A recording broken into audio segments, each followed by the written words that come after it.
할렐루야. 잠시 기도하고 하나님의 말씀을 나누길 원합니다.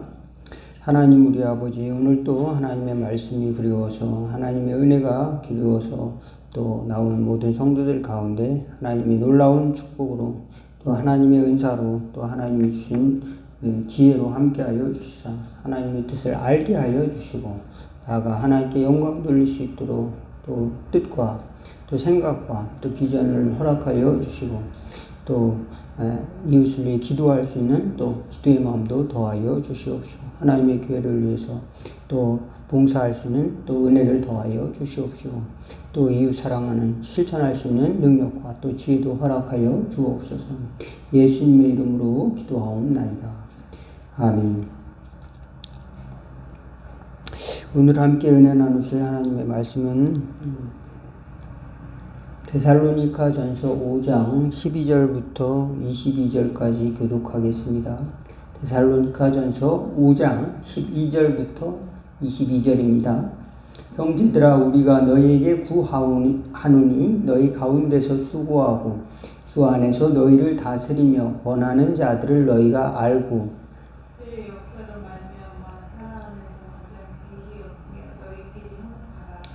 화목하라. 또 형제들아, 너희를 권면하노니 게으른 자들을 권계하며 마음이 약한 자들을 격려하고 힘이 없는 자들을 붙들어주며 모든 사람에게 오래 참으라.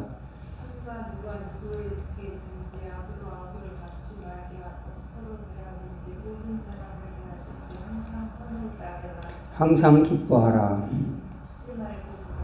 범사에 감사하라. 이것이 그리스도 예수 안에서 너희를 향하신 하나님의 뜻이니라.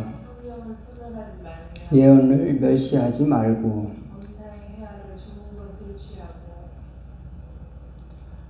22절까지만 보겠습니다. 악은 어떤 모양이라도 버리라. 아멘. 오늘은 이제 성도의 삶에 관한 이야기를 잠깐 나누기를 원합니다.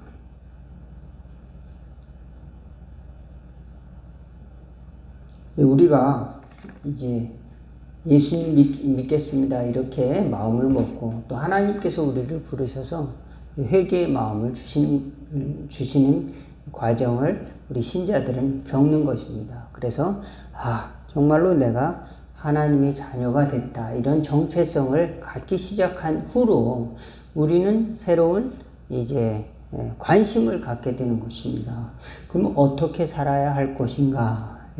하나님의 은혜로 우리가 또는 내 자신이 변화되었는데 그러면 이제 하나님의 자녀가 되었으니 이제 정체성이 하나님에 의해서 하나님의 성령에 의해서 또 하나님이 우리에게 주신 은혜로서 이렇게 바뀌어진 겁니다. 그래서 하나님의 자녀가 됐구나. 내가 과연 하나님의 자녀가 됐구나. 그러면 이제 어떻게 살아야 될까 하는 것들이 이제 삶의 구체적인 문제로 우리 이제 하나님의 자녀는 이런 축복을 받습니다. 이런 축복을 받습니다. 이런 축복을 받습니다. 이제 우리가 생각할 수 있습니다. 하나님의 보호를 받습니다. 또 하나님의 자녀의 권세를 받습니다. 영생을 얻습니다. 하늘의 상을 얻습니다. 승리의 확신을 갖습니다. 또 하나님께서 또 지켜주십니다. 또 이런 여러 가지 이제 또 죄를 이깁니다. 또 하나님께서 또 축복의 권세를 주십니다. 또 이런 여러 가지를 하나님께서 우리에게 믿는 자들에게 주셨는데 삶 속에서 그러면은 구체적인 삶 속에서 우리가 어떻게 하나님이 주신 것을 이제 실천하고 살아가는가 하는 데 대해서는 이제 잘 고민을 안 하고 사는 경우가 많습니다. 교회에 나오면 그냥 기도하고 예배드리고 가는데 구체적인 삶 속에서 어떻게 훈련해야 되는가. 그래도 우리 한국에 있는 많은 성도들은 훈련을 해요. 신앙 훈련을 많이 하는 것 같아요. 저희 보면 독일 같은 나라는 기독교인이 절반이래요. 그래서 절반 중에서 8,500만 명 중에서 한 4,500만 명은 나는 기독교인입니다. 이렇게 고백을 한대요. 그 중에 또 반은 이제 천주교, 또 반은 또 이제 개신교입니다.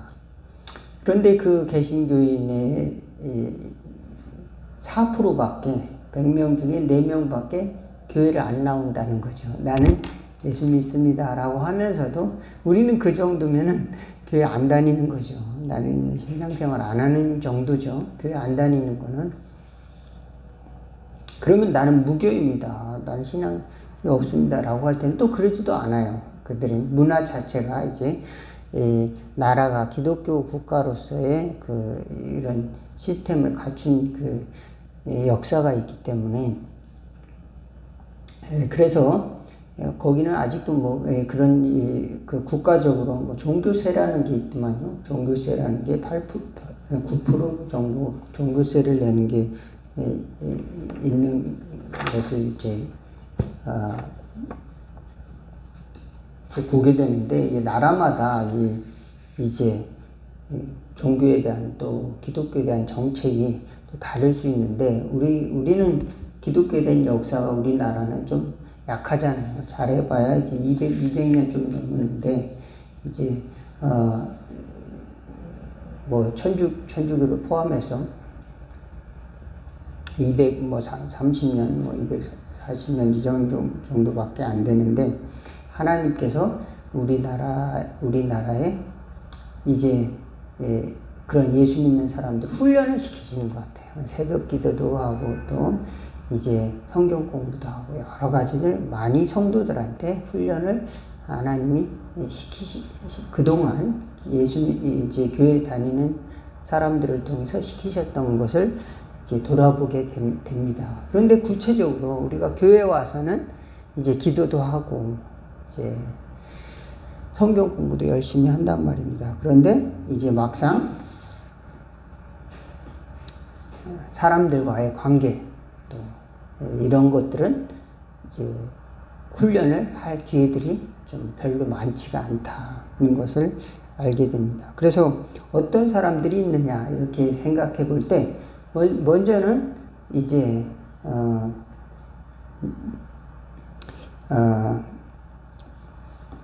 하나님의 사람들 있죠. 하나님이 우리에게 보내준 사람, 말씀을 가르치는 사람이 있습니다. 또 목사님이라든지 또 전도사님이라든지 영적인 성장을 위해서 도전을 하고 또 그것을 위해서 이제 도움을 주는 사람들이 있습니다. 그런 사람들에 대해서는 어떻게 대해야 될 것인가 그것을 오늘 12절 13절에 말하고 있어요. 같이 한번 읽어보겠습니다. 형제들아 시작. 형제들아 우리가 너희에게 구하노니 너희 가운데서 수고하고 주 안에서 너희를 다스리며 권하는 자들을 너희가 알고 그들이 역사로 말미암아 사랑 안에서 가장 귀히 여기고 너희끼리 화목하라. 그래서 서로 이제 시기하고 다투고 또 그러는 것 파당을 짚고 이러는 것이 아니라 이제 가르치는 사람이 있으면은 말씀을 가르치는 사람들을 마땅히 존중해라.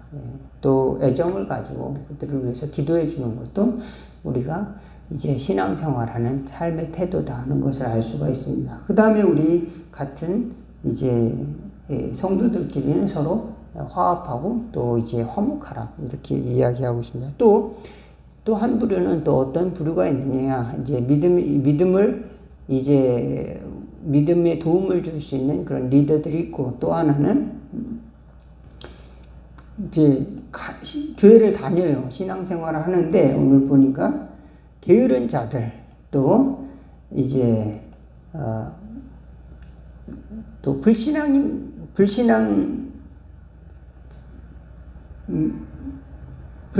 불신앙을 가진 자처럼 이제 신앙에 대해서 그렇게 열심히 내지 않는 그런 사람도 있습니다. 불신앙과 비슷하게 살아가는 사람들이 있어요.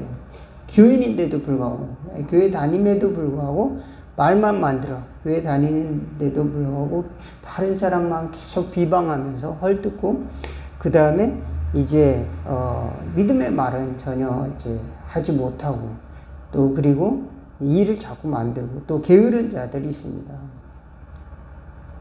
예, 그런 사람들은 이제 잘 권고해야 된다 이렇게 이야기하고 있습니다. 또 오늘 보니까 약한 자들이 있습니다. 약한 자들, 믿음이 약한 자들, 마음이 약한 자들도 여기 보니까 마음이 약한 자들을 격려하고 힘이 없는 자들을 붙들어주며 모든 사람에게 오래 참으라 그랬습니다. 그래서 여기 보니까 우리가 신앙생활 할 때 이제 내가 하나님의 자녀가 되는데 저들은 이제 똑같이 교회를 다니는데 믿음이 전혀 없는 것 같아. 그렇게 느껴질 때가 있는 거예요. 어떻게 하나님이 살아계신데 저렇게 서로 싸우고 저렇게 너무 이기적으로 살아가고 저렇게 할 수가 있을까? 이렇게 생각이 들 때가 있습니다. 그럴 때 이런 사람도 있고 저런 사람도 있구나. 그것을 깨닫고 저런 사람은 이제 내가 참아야 되는구나. 믿음이 약하기 때문에. 또 저런 사람들은 너무 이제 게을러서 술에 빠진다든지 무슨 이제 또 어떤 문제를 일으킨 사람은 경고를 할 필요가 있겠구나. 또 어떤 중독이라든지 이런 데 빠지면은 잘 타일릴 필요가 있겠구나. 그리고 또 이제 몸이 약한 사람이 있습니다. 몸도 약하고 여기 보니까 그냥 약한 자들입니다. 근데 모든 것이 다 넉넉한 사람들이 많지 않아요. 그래서 육체적으로 또 지식적으로 또 영적으로 약한 사람들에게 격려가 필요한 겁니다. 그래서 그런 사람들에게 우리가 이제 내가 믿음이 있다고 해서 나의 믿음을 강제로 할 수 있는 게 아니잖아요. 그렇기 때문에 격려하고 또 그들에게 또 이제 용납하는 마음, 관용하는 마음을 갖는 것이 또 저와 여러분 신앙생활하는 태도다 라고 하는 것을 잘 가질 수 있기를 기억할 수 있기 바라겠습니다. 왜 그런가? 신앙생활을 하다 보면 나와 같지 않는 사람들이 많아요. 나와 같이 하나님을 사랑하고 또 나와 같이 때로는 열심을 내고 또 그렇지 못하는 사람도 있고 또 우리 스스로 볼 때 우리가 약하기도 합니다. 난 이거밖에 못하는데 난 이런 믿음밖에 없다 이런 생각이 들 때가 있습니다. 그럴 때마다 우리는 관용해야 되겠구나 또 참아야 되겠구나 내가 이 믿음이 작기 때문에 나는 이제 하나님이 날 버리셨는가? 이게 아니라는 겁니다. 또 다른 사람이 쟤는 믿음이 저거밖에 없으니까 우리 헌금할 때 100원밖에 못 내, 1000원짜리밖에 못 내니까 좀 믿음이 작은 거 아닌가? 그러니까 하나님은 관용하신다는 겁니다. 그런 사람들을 헌금을 안 내니까 교회에 나오지 마세요. 그렇게 하면 안 된다는 겁니다. 그러니까 믿음으로 관용을 하는 마음을 가지라. 또 그리고 믿음을 가질 수 있도록 격려하고 또 기도해 주는 것이 필요하다. 또 그런 관계가 있다. 또 그것을 잘 가르치는 사람, 또 그 권위를 가지고 말씀대로 잘 가르치는 사람들의 마땅히 존중해 주는 것이 또 필요하다. 왜 그런가? 우리가 가야 할 길이 멀기 때문에 그렇습니다. 신앙생활에서 하나님의 자녀가 됐다면 이제 어떤 길로 가야 되냐? 나에게 주어진 하나님이 주신 신앙이 점점점 자라나야 됩니다. 믿음이라고 하는 나무가 점점점 성숙해가지고 아름다운 열매를 맺어야 되는데 그 아름다운 열매를 맺으러 가기 전에 이런 여러 가지 관계들이 이제 문제가 생기면은 거기서 장애가 생기게 되는 거죠. 그러니까 그런 사람들과의 관계 속에서 그런 장애가 없이 무리가 없이 이렇게 화목하고 또 평안하게 신앙생활하는 것은 내 신앙의 성장을 위해서 상당히 도움이 된다. 왜냐하면 네가 맞냐 안 맞냐 하면서 항상 교회 오면 날마다 논쟁하고 또 티격태격하고 그러다 보면 내가 발전시켜야 될 바다와 같고 산과 같은 이 깊은 신앙이 있는데 거기에 조금이라도 미치지 못하는 겁니다. 전혀 다른 길로 가고 있다. 하나님이 나에게 원하시는 것은 또 그 이후에 이제 사도 바울이 설명을 하고 있어요. 여기 보니까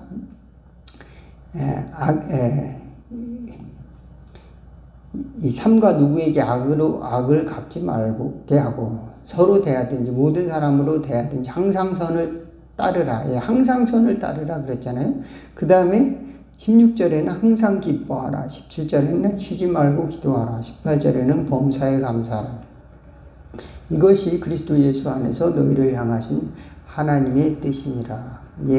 성령을 소멸하지 말고 예언을 멸시하지 말고 범사에 헤아려 좋은 것을 취하고 악은 어떤 모양이라도 버리라. 이 바로 항상 선을 행하고, 또 여기 15절, 16절 항상 기뻐하고 쉬지 말고 기도하고 범사에 감사하라. 이것은 이제 24시간 항상 그러라는 뜻이 아니라 꾸준히 계속 지속적으로 우리가 습관을 들이는 훈련을 하는 겁니다. 항상 선을 행하는 습관을 갖는 겁니다. 그래서 어느 순간 푹 찌르면은 우리가 선의 삶이 나오고 기쁨의 그 삶이 나오고 또 기도하는 습관을 갖는 거고, 무슨 문제가 있으면 또 기도하고, 또 일을 만나든지 또 하나님께 감사할 수 있는 이런 삶의 태도를 가지라는 겁니다. 그런데 어떤 사람들은 이제 삶의 훈련이 전혀 되지 않으면 항상 악을 따르는 겁니다. 이렇게 해서 악한 생각을 계속 갖다가 보면은 그것이 밖으로 열매를 맺게 되는 거죠. 또 항상 불평만 해요. 항상 짜증만 가지고 있어요. 그러다 보면 어떤 새로운 사건이 좋은 일이 생겨도 그 기뻐하지 못하는 겁니다. 기쁨이 이렇게 우러나오지 못하는 거죠. 또 기도하라. 항상 기도하라. 쉬지 말고 기도하라는 것도 마찬가지입니다. 평상시에 이제 기도를 잘 하면은 이제 기도하기가 쉬운데, 평상시 기도를 안 하면은 이제 갑자기 어떤 문제가 생기고 사고가 나면은 이제 그때서야 비로소 기도하려고 하는데 기도가 잘 안 나와요. 기도가 잘 나오지 않습니다. 그래서 우리는 매일같이 기도의 훈련도 필요하고 감사의 훈련도 필요하다는 것을 알 수가 있습니다. 그래서 우리는 이것이 바로 그리스도 예수 안에서 너희를 향하신 하나님의 뜻이니라, 이렇게 사도 바울은 말하고 있는 것입니다.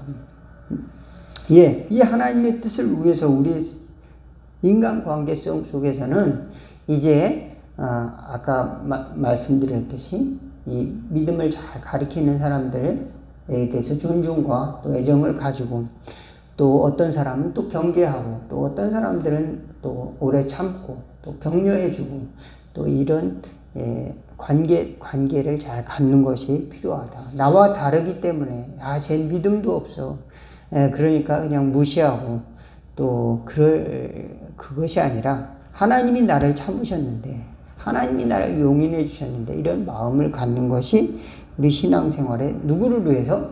바로 나 자신을 위해서입니다. 누구를 위해서가 아니라 하나님이 나에게 주신 선물이라는 것을 알 수가 있습니다. 그래서 우리는 맹목적으로 극단적인 신앙생활을 하는 게 아니에요. 그래서 이것이 악한 것인가 또 선한 것인가 분별해서 선한 것을 이렇게 구하는 건데, 이제 그래서 결국은 우리가 하나님의 뜻을 향해서, 하나님이 깊은 뜻을 향해서 나아가는 겁니다. 어떠한 상황 속에서도 내가 용기를 잃지 않고, 또 두려워하지 않고, 또 감사를 실천할 수 있고, 또 하나님의 사랑을 실천할 수 있는 그런 우리 자신이 훈련을 하나님께서 이렇게 또 말씀하고 있다는 것을 알 수가 있습니다. 어떤 사람들은 맹목적으로 신앙생활을 하다 보니까 이게 극단적으로 나갑니다. 그래가지고 이것이 옳으냐, 이것이 그러냐, 이런 문제로만 항상 신앙생활을 하다 보면은 다툼이 일어나는 경우가 많아요. 그래서 우리가 그런 것에 휘말리기보다는 하나님이 나에게 본래 기본적으로 원하는 것, 그것을 먼저 우선순위로 놓고 그 다음에 내가 어느 정도 여유가 있을 때 분별을 해서 이것은 이렇게 이제 이런 문제가 있고 저건 저런 문제가 있고 저런 장점이 있고 이건 이런 장점이 있으니까 이런 것으로 또 만들어가면 좋겠다. 그런 이제 또 전문적으로 또 연구하는 사람들도 있고 전문적으로 또 관심을 갖는 사람들이 있고 그러니까 우리가 우리 삶 속에서 극단적인 삶의 모습을 가질 필요는 없다. 왜 그런가? 하나님께서 먼저 우리를 용인해 주셨기 때문에 그렇다. 그리고 우리를 하나님의 자녀로 삼아 주셨기 때문에 우리가 하나님 앞에서 먼저 하나님의 뜻을 구하는 사람이 되기를 주님은 원하고 계시기 때문에 그렇습니다. 그래서 많은 사람들이 쟤는 내 종교 아니야. 나와 같은 신앙생활하는 사람이 아니야. 이렇게 하고 싸움이 일어나면 어떻게 됩니까? 그러면 우리는 사회생활도 잘 못하게 되고 또 학교 다닐 때도 때로는 이제 스스로 왕따가 되는 경우도 있고 또 직장 생활하는데도 쟤는 교회 다닌다고 항상 분쟁만 일으켜. 또 이렇게 낙인이 찍힐 수가 있습니다. 마치 쟤는 그냥 저 구석에서 그냥 신앙생활 저 혼자 하게 내버려도 이런 식으로 우리를 이제 같은 일을 하는 사람으로서 이렇게 동료 의식으로 만들지 않고 왕따를 당하는 경우도 있다. 그러니까 우리가 중요한 것은 이제 어떤 일들을 속에서 또 인간관계 속에서 저 사람들에게는 인내가 필요하구나. 저 사람들에게는 격려가 필요하구나. 저 사람들에게는 이제 위로가 필요하구나. 저 사람들에게는 이제 경고가 필요하구나. 이런 것들을 잘 분별해서 저 사람들은 또 잘 말을 따라줘야 되는 존중이 필요하구나. 이것을 잘 분별할 수 있는 저와 여러분 될 수 있기를 바라겠습니다. 그래서 하나님이 우리에게 원하시는 하나님을 기뻐하는 삶, 하나님이 우리에게 축복하시는 그런 아름다운 마음들, 소중한 믿음을 잘 간직할 수 있기를 바라겠습니다. 그것을 잃어버리면 우리는 돌아온 탕자와 같이 아버지가 주신 모든 것을 잃어버리고 그저 허위의 옷을 입고 이제 집으로 돌아오는 그런 거지의 옷을 입고 집으로 돌아오는 자녀와 같이 나타나게 될 것입니다. 그렇지만 우리는 하나님이 우리에게 주신 믿음을 잘 간직하고 또 하나님이 주신 것들을 잘 관리하면은 저와 여러분들은 하나님이 기뻐하시는 하나님의 자녀로서 귀한 청지기로서 하나님 앞에 서게 될 줄로 믿습니다. 잠시 기도하겠습니다. 하나님 우리 아버지, 살아가면서 나와 맞지 않는 사람들, 또 이제 내가 잘 이해되지 않는 사람들을 종종 만나게 됩니다. 그렇지만 주님이 나에게 먼저 원하시는 것을 생각하면서 우리는 우리 자신이 하나님 앞에서 온전한 믿음을 갖도록 항상 기뻐할 수 있도록 항상 선을 추구할 수 있도록 또 기도할 수 있도록 범사에 감사할 수 있도록 분별력을 주시옵시고 또 아버지 실천할 수 있도록 하나님 저희들에게 그 믿음의 마음을 더하여 주시옵소서. 또 그래서 하나님의 영광을 위해서 하나님의 귀한 일들을 위해서 쓰임받는 삶을 살아갈 수 있도록 성숙한 신앙이 될 수 있도록 예수님으로 말미암아 우리에게 주신 축복을 온전히 간직하고 하나님 앞에 나아갈 수 있는 저희들 될 수 있도록 인도하여 주옵소서. 그래서 복음이 증인되는 축복의 통로가 되는 믿음의 용사들 다 되도록 인도하여 주옵소서. 예수님의 이름으로 기도하옵나이다. 주기도문 하시겠습니다. 하늘에 계신 우리 아버지여, 이름이 거룩히 여김을 받으시오며 나라가 임하옵시며 뜻이 하늘에서 이룬 것 같이 땅에서도 이루어지리다. 오늘날 우리에게 일용할 양식을 주옵시고 우리가 우리에게 죄진 자를 사하여 준 것 같이 우리 죄를 사하여 주옵시고 우리를 시험에 들게 하지 마옵시고 다만 악에서 구하옵소서. 대개 나라와 권세와 영광이 아버지께 영원히 있사옵나이다. 아멘.